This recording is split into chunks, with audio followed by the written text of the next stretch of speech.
peut-être oyoki nga mabe. Non. 250 000 botuku ta bomi mutuku. Akofuta kutu bongo te boyo 250 000. Et là on ça la lobby yo kanga bien. Yo na mutu na yo na Serge. Bokomati bokutana Maman Tina ou bien des boyo kana nini to ko sala eloko pour permettre kimia ezala. Merci on ko matin na ko tambola te na commune insecure. Otambola te nini mais faut bi makakati. Et mais ceux qui aussi attaquent mon boy. Ba on est sécurité na. Oza mutu ya? Naza na mbongo te naza mutu makolo naza le. Mais ba ko pesa mbongo te. Aussi taxi express. Mais na ko tinda ba pesa mbongo. Pour vous comme ça, pour trouver compromis, comment on va monter une nouvelle stratégie pour ça. C'est comme ça. Et puis, ça a besoin de tout ça, déploiement. Moi quelque chose pour se maîtriser quelque part. Mais dans l'Union, nous pouvons monter une stratégie. Total, comment on peut faire pour la situation? Effectivement, c'est ça. Mais comment on va faire maintenant? Au lieu mata. C'est ce qu'on doit faire. Donc, yo, Serge, na mutuno na mère bouvandi na. Otala comment on peut faire. Vous comprenez? Na question à l'homme mabe. Bon, ceux qui ont fait, n'a besoin moi aide. Bah, on peut ça yo attaquer mon qui est il n'y a pas de problème. Serge, oyo pesa nga numéro yende mutufuna benga. Serge wana opesa nga numéro. Serge opesa nga numéro yende mufuna contacter.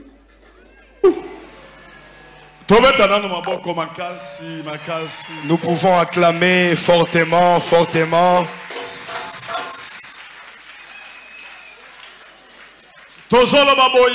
Nous disons ceci. Si quelqu'un est incrédule,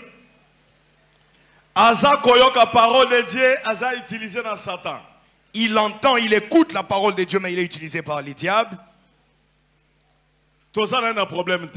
Nous n'avons aucun problème avec lui. Une telle personne, nous demandons le pardon de Dieu sur lui. Mais si la personne connaît la vérité, cette personne combat la vérité, mais elle connaît très bien la vérité. Là, il blasphème contre le Saint-Esprit.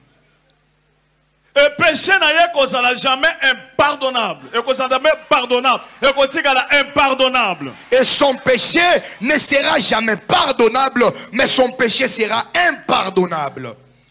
Jésus a dit dans Matthieu 23. Même Jésus a dit dans Matthieu 23. À cause de la jalousie, il y a mauvais cœur, il y a des pharisiens, des sacrificateurs. À cause de la jalousie, de la haine des pharisiens et des sacrificateurs, Jésus a maudira ki bango. Jésus les a maudits. Yango tozolo baboye. Voilà pourquoi nous disons ceci. Batonyoso oyo bakozala bayebi wale sate bakolo ba makambo na ndenge wana tozana bango na problème te tozo sambela pona bango nzamba koya kolakisa bango vérité. Toutes ces personnes qui ne connaissent pas Walesa, qui sont aveuglées, qui parlent comme ça aveuglément, on n'a aucun problème avec ces personnes. On demande que Dieu accorde son pardon pour ces personnes. Mais oyo nyoso basangani bayebi ke Walesa za dans le vrai. Walesa za na nzambe. Mais bazo sala na mauvais cœur, na jalousie. Pendant que l'on a tout confiance, c'est pas musala na nzambe. Pendant que manga mingi. Pendant que nyonso ya kalawana nganga wana alobaki ka komba de lilesi. Na ba pasteur mususu. Oyo ya parade pa kanyama. Komba de lilesi na ba pasteur mususu. Ngana bandoki ko lobake ya za mutu nzambe botika ye. Mais oyo ebimi lisusu na preuve na mungongo na ye. C'est comme ça que ye na ba collaborateur. Na tout le monde basana kati sanga coalition na bango tozo kunda bango lelo. Toutes ces personnes qui sont en train de me combattre, sachant que je suis dans les vrais, sachant que je travaille véritablement, mais qui combattent la vérité consciemment. Toutes ces personnes-là, avec leur coalition, parce que c'est depuis longtemps, même avec les féticheurs, il avait cité le nom de Denis Lessé, même avec les criminels à la parade, ils ont cité son nom. Mais j'avais dit que cet homme de Dieu, il est innocent, on n'a pas de preuves. Mais aujourd'hui, comme il y a des preuves, on a cité son nom et il y a aussi sa voix, leur coalition. Et comme ils veulent me tuer, ils insistent, ils persistent dans ça. Leur coalition, aujourd'hui nous allons les enterrer. On va enterrer leurs esprits. C'est fini pour eux. Est-ce que vous l'entendez? Amen. Est-ce que vous l'entendez? Amen.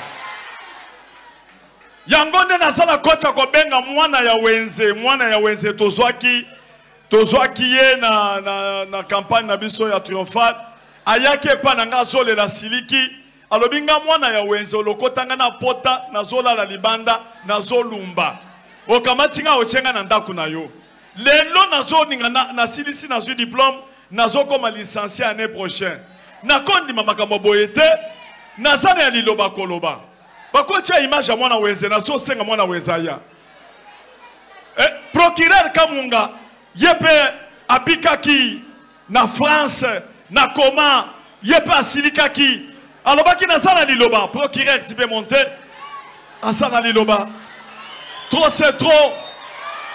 Trop c'est trop.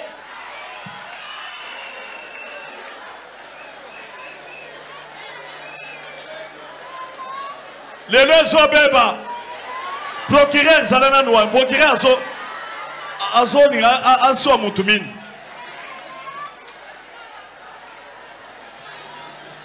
Mwana, tu peux parler. Pour la parole. Bolanda Mwana. En tout cas, mwana ya wenze mwana moko ya wenze oyo azali orphelin bobeta maboko makasi acclamez très fort Kanzambi wani tala mwana ya wenze tala mwana ya wenze alalaka na karton libanda bambula na bambula tolokotie na triomphal tala ndenge akomi mwindu azozwa licence l'année prochaine asiliki ayepa nanga lobi trop c'est trop. Tu parles quoi, tu dis quoi, tu peux mettre là. En tout cas, j'ai entendu tout ce qui s'est dit ici. Moi, je ne peux pas admettre cela. Quand vous parlez de faux témoignages, dans cette église, il n'y a pas de faux témoignages. Parce que moi-même, je suis un témoignage vivant. J'ai une grâce. Dieu m'a fait grâce à travers cet homme que vous voyez devant.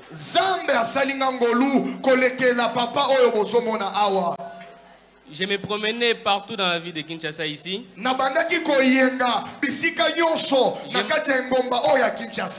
manquais même où passer la nuit. Mais grâce à cet homme, j'ai une adresse aujourd'hui. J'avais une plaie qui me dérangeait beaucoup. Ça sentait très mauvais, je n'arrivais pas à rester 2 minutes avec les gens. Tout le monde me mettait en dehors d'eux en me disant reste loin de nous.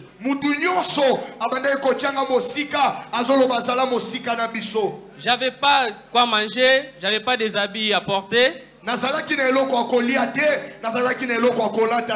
Mais grâce à Dieu de notre papa ici que vous voyez devant, son Dieu m'a fait grâce. J'ai été scolarisé. J'ai eu mon diplôme. Aujourd'hui, je suis à l'université. Et lelo naza na université. Je peux vous le confirmer que je fréquente une très bonne université. Nazo confirmer bino que nazo tanga na université ya malamu. Grâce à cet homme que vous voyez devant. Je l'ai jamais croisé. Je l'ai jamais croisé. Natikala kokutana na yete. Tellement au triomphal 2019. Kaka na triomphal na 2019. J'ai croisé ce papa, il m'a adopté, m'a pris comme son enfant. Nde nakutani na papa oyo azwinga lokola mwana na ye. Il me paye, il paye mes frais académiques, mes habits, tout ce que j'utilise. Donc, ce papa m'a pris en charge depuis des années jusqu'à aujourd'hui. Afute la kanga ikelasi, asombe la kanga bilamba, asale la kanga nyonso. Papa oyo nda azwinga en charge. Uta bambula nyonso naza pene na ye. En tout cas, moi je ne comprends pas comment les gens peuvent manquer la bonne foi, chercher à ternir l'image d'un grand homme comme lui. Ngai nazo comprendre te ndenge nini batu bakoza la motema mabeboye tina niveau ya kobebisa image ya mosali ya Nzambe munene boye. En tout cas, j'avais pris une décision. Nazwa ki décision. J'ai dit à papa que naebisa ki papa boye. À partir d'aujourd'hui, ce ne sont pas des serviteurs dédiés. Kobanda lelo baza basali ya Nzambe. On va l'appeler Denis serviteur de Satan. Tokobenga ye Denis mosali ya Satana. Denis serviteur de Satan, c'est le nom qui lui convient de mieux. Azali Denis mosali ya Satana nde kombo oyo ezokoka na ye. Ce n'est pas normal. Ezali normal te. Amen église. Amen. En tout cas, c'est tout ce que j'avais à dire. Et moi-même, tant que l'enfant de ce papa que vous voyez devant, j'avais pris l'engagement de ma façon. Je vais porter plainte contre cet homme-là. Je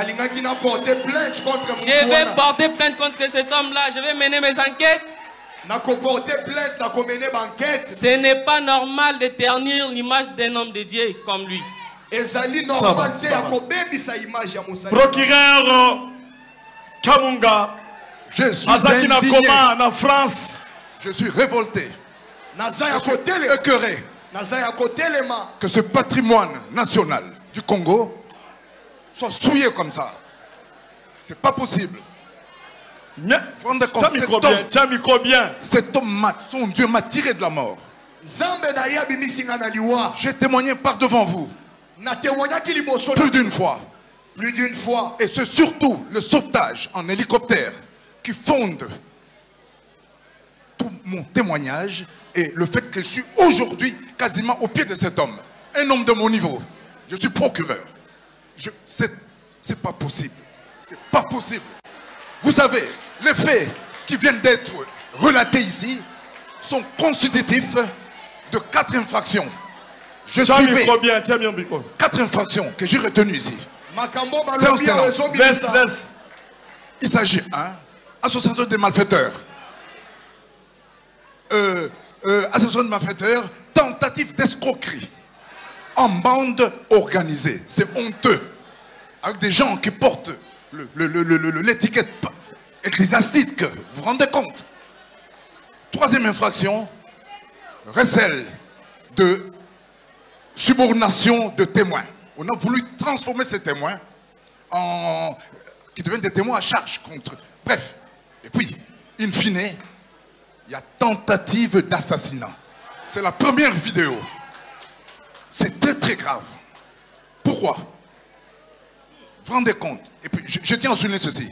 Une tentative en droit pénal est punissable de la même façon que l'infraction consommée. Cette tentative d'assassinat vaut l'assassinat consommé, même s'il n'est pas décédé. Car la tentative en droit, c'est le fait d'avoir tenté de commettre une infraction, mais que cette commission a été empêchée par un événement extérieur. Il y a les avocats ici, ils me comprennent. C'est trop technique. Mais je me tourne un peu vers cet homme de Dieu, cet homme intègre de Dieu, qui passe son temps. Vous savez qu'est-ce qu'on lui reproche? C'est le combat spirituel sans relâche contre les sorciers et les féticheurs. Voilà le tort du pasteur Walesa. Mais moi, je suis un témoin vivant. Cet homme m'a tiré d'affaire en 2020. Il vient en hélicoptère, il me l'octroie, il part avec moi. J'ai failli mourir dans le coma. J'arrive ici, ça c'est la partie française. Partie de Kinshasa, la partie d'ici, j'arrive en fauteuil roulant, je me mets debout, je fonctionne avec une canne, avec une marche très pénible, et cet homme me tire encore d'affaire. Et il m'a soudoyé en quoi? Pour que je fasse les témoignages que j'ai fait. Qu'est-ce que j'ai à lui donner? Un homme au compte bancaire garni, un homme richissime, mais qui transpire la bonté, l'humilité, et vous savez, il ne fonctionne qu'avec 3 choses. Lui, je l'ai bien observé.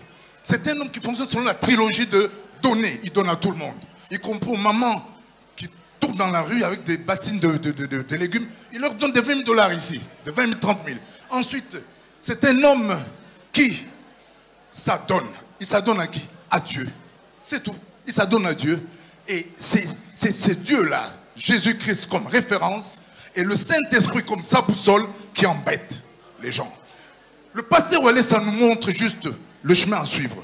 Et beaucoup font l'imbécile, ils regardent le doigt du pasteur Walesa au lieu de regarder le chemin qu'il nous montre. Vous voyez le problème? Ce sont des petits débats de caniveau. Dernièrement, tu peux dire quoi dernièrement? Mon dernier mot, ce sont des infractions pénales. Moi, je suis procureur. Alors, en procédure pénale, les choses se passent comme ceci. Le procureur du lieu, du ressort de la commission de ces infractions, dont la matérialité ne fait l'ombre d'aucun doute, peut se saisir d'office de ce dossier et poursuivre ces gens-là, les faire condamner. Et là, on aura rendu justice à cet homme de Dieu. C'est notre bibliothèque spirituelle vivante, cet homme. Ça va. C'est l'icône planétaire. Mais vous savez, Dieu nous l'a parachuté ici en Afrique, en RDC. C'est une chance inouïe. Et il a développé son ministère qui a dépassé les frontières de notre territoire national, y compris les frontières de l'Afrique continentale. C'est une icône planétaire. Comment peut-on s'attaquer à un tel homme? Et en plus, on veut s'attaquer à sa personne. Si on n'est pas d'accord avec lui, qu'on est sur le terrain ecclésiastique pour contrer les idées qu'il développe. Bref, il faut que je passe sur beaucoup de trucs parce que je suis révolté. Une minute seulement. Je demande au procureur de la République, du ressort de Kinshasa où ces faits ont été commis, de mettre en route l'action pénale, c'est-à-dire l'action publique. Et je vais lui prêter main forte. Sois béni.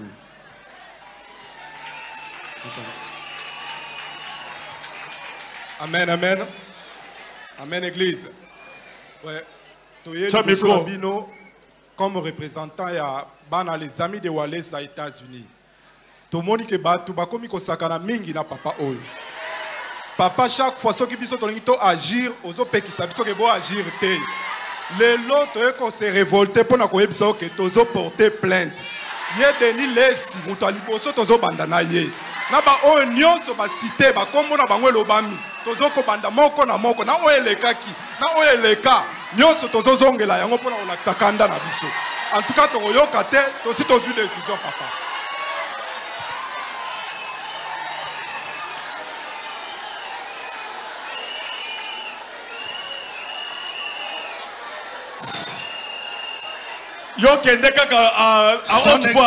Son Excellence, Maman Ministre, Nzamba permettre Oyana dimanche à l'élo. Aux ministres, aux représentés gouvernement actuel. Awa. Ndenge tomoni gouvernement mobimba. Azana nzambe zalakate. Aux ministres et affaires sociales. Nzamba permettre dimanche à l'élo, ma colonie tiama awa. Oyeba vrai na faux. Mama tango kozala vendredi na conseil des ministres. Lobela makamboyo. Il y a d'autres hommes de Dieu.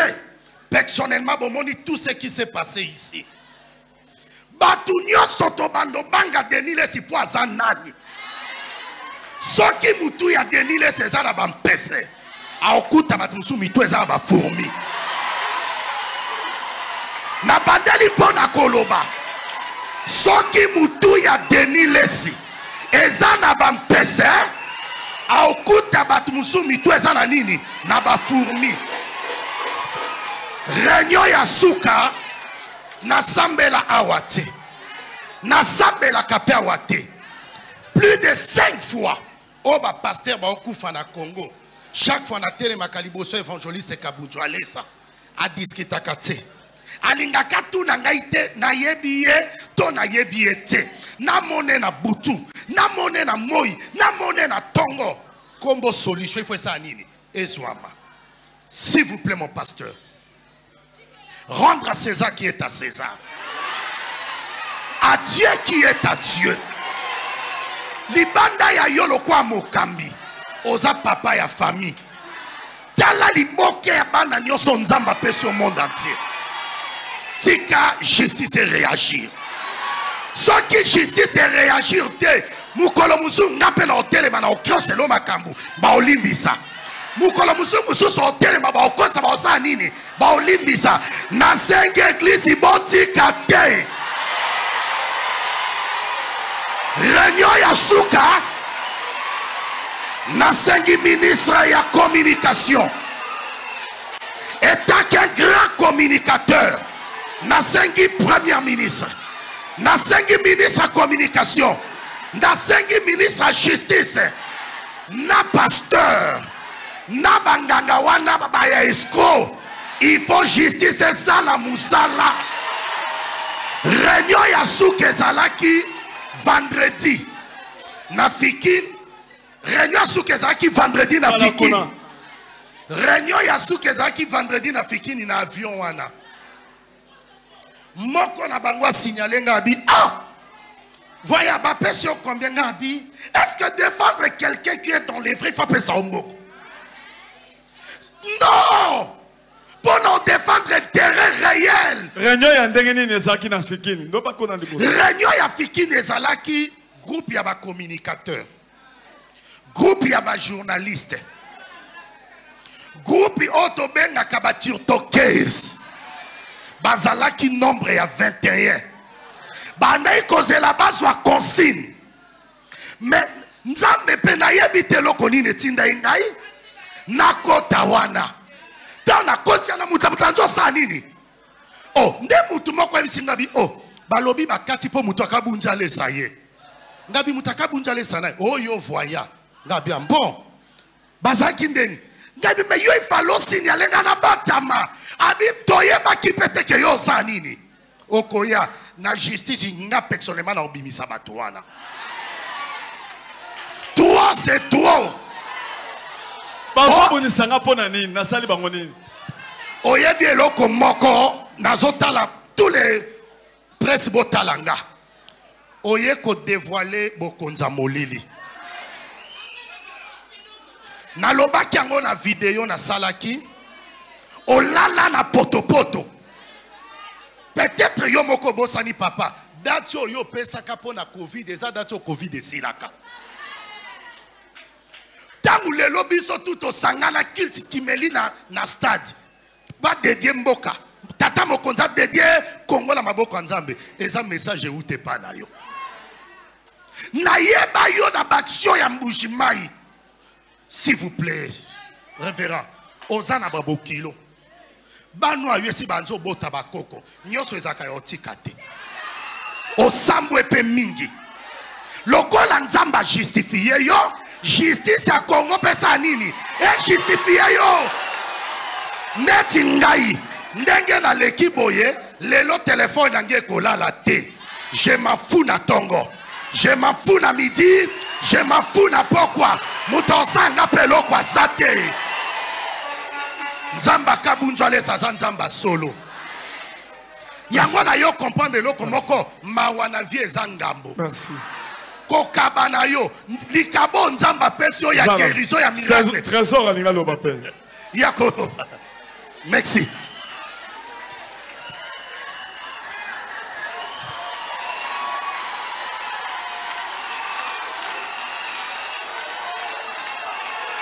Amen. Amen.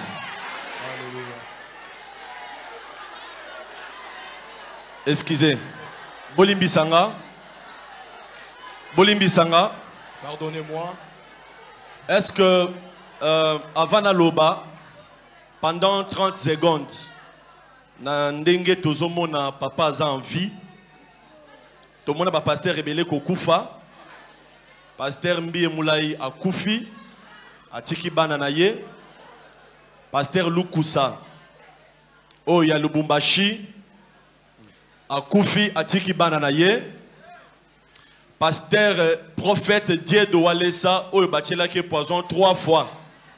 Nazalaki na Lubumbashi wa bandai kolela bazobomelanga nini. Atiki bana na ye bazana no ba bébé bazali kotelengana. Alors avant na loba na kosenga yo mwana Walesa ongumba mutu na yo topesa nzambe merci pendant 5 secondes. Nandenge papa azana no en vie. Ngumba mutu na yo sambela. Merci Seigneur Jésus. Biso totelemi liboso na yo. Toza bana ya molimo. Toza bana biologique. Toza bana adoptif. Toza ba cousin. Toza ba noko. Toza ba neveu. Par rapport à complot ou Salemi. Na niveau que tina général Kanyamazo qui est de Kangabatuna Baminduki. Ezo le katina RTNC. Nanyazo sala ke makambunyon soye kokisamate. Mbele tobungisi papa Walesa kufi. Na ebite na lingaki na lelandenge nini. Na ebite Jonathan alingaki lelandenge nini. Pasteur Van alingaka lelandenge nini. Bana na biso ya suka. Bama pasa. Grâce à na gloria. Balingaka papa na bango mingi. Je ne sais pas balingaki ba lelandenge nini. Et bon maman Angèle alingaka tika la veuve alingaka lelandenge nini. Mais ce qui papa a envie. Et à cause na yon zambi. Yo boyi biso to lela. Oboyi to sala matanga national. Tolinga tosala matanga na stade des martyrs ou bien na stade Tata Raphaël. Tolinga tosala matanga wapi. Zambe ya lola. Tozo pesa yo merci avec multiples actions de grâce au nom puissant de Jésus. Amen. Betela zambe maboko makasi. Amen. Skola lingo yo kanga. Makambo nyonso eza makambo sakana nango te. Et puis depuis na telemi en moninga na zane sengote. Nyonso ezalaka théâtre te. Makambo nyonso eza makambo sa ela makelele te. Po makelele ya bien tonga to sala ngo na matanga na kacha kolela. Mais lokola nzambe a permettre biso to comprendre jeu o ezali to loki pendant longtemps avec général Kanyama to yeba nanya lingaka buma papa Walesa nanya lingaka betse masasi na niveau que bakangi batuna ba minduki. Est-ce que bozo comprendre likambouane bakangi batuna ba minduki par un général il va nommé na katia Kishasa et puis basali parade ba présentant on a RTNC officiellement que bazolinga ba boma mutu ba poison epai papa Walesa bachela ki poison toye tozo le lanzambe papa kufate yangwana nga na telemi étant que fils biologique ensemble na bandeko nanga nyonso tozo lo babui likambu oyo justice congolaise nous te faisons confiance. Toko kende nango ti nasuka. Deuxièmement, mutu nyonso yo ameka kokose la papa Walesa likambu. Tozo kende ko revisiter ba vidéo ya batu nyonso. Toko invité mutu nyonso devant justice alia kolakisa ba preuve na ye. Soki preuve ezate justice et kosala mosala nango. Troisièmement, mutu akomeka lisusu. Tozo yebisaye que papa Walesa n'est pas un homme stérile. C'est un homme à part Makambo Molimo, il a mis au monde des enfants qui sont des intellectuels, des notables et des responsables. Toboti bakoko, bazana besoin ya komona koko na bango, tango bazokola. Alors tozolo baboy, soki mutu ameki, okosala makelele na réseaux sociaux, mais tokozela yo, oya kosala même makelele devant justice. Lilobananga suka na zolo baboye. Pona kosukisa. na ye kosakana te. Pasteur Walesa, c'est un citoyen congolais. Au Congo, il y a la justice. Au Baluanango, et la la constitution congolaise. Alors, tozolo baboui. Oyo ya molimo, tokokata na molimo. Débat biblique, tokokata na débat biblique. Au lobby, il est écrit, tozongi il est aussi mais soke komi makambu ya nzoto tokokata